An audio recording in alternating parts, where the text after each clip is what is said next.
Did you hear about the latest circus show? No, it's not at your local fair. It's the Atlanta Falcons quarterback controversy. Roll up, roll up. Welcome to the grand spectacle of the Atlanta Falcons' recent showdown against the Tennessee Titans. Picture this. The Falcons' starting quarterback, one Mr. Desmond Ridder, is having a rough day. Think 5 sacks and a lost fumble kind of rough. The crowd's murmurs grow louder with each misstep. The first half of the game, you could say, was a masterclass in how not to quarterback.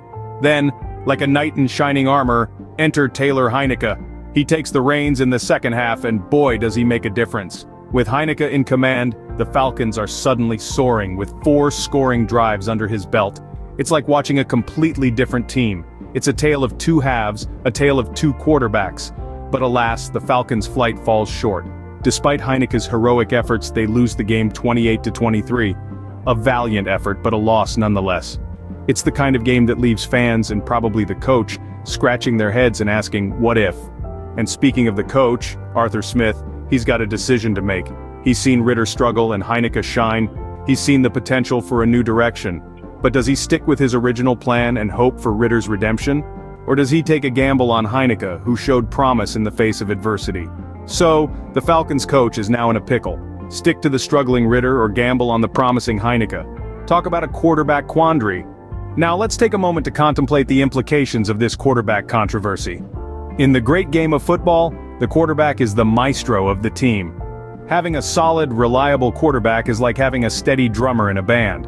But what happens when the drummer can't keep time, or worse, when there's a question of which drummer should be leading the band? That's the predicament the Atlanta Falcons find themselves in. Having a quarterback controversy can be a double-edged sword. On one hand, it can create a healthy competition that pushes both players to perform their best. But on the other hand, it can also cause confusion, uncertainty, and even division within the team. Imagine being a player on the Falcons right now. One minute you're taking snaps from Ridder, the next from Henicke. This can disrupt the rhythm, the timing, and the chemistry that's so critical in football. Not to mention, it can impact the team's morale. Players need to believe in their leader, and a quarterback carousel doesn't exactly inspire confidence. Then there's the game strategy. Different quarterbacks have different strengths and styles of play. This means the team has to adapt to the quarterback's style, not just once, but every time there's a switch. That's a lot of adjusting and readjusting, which can take a toll on the team's performance. And let's not forget about the fans. Fans can be fiercely loyal to their favorite players.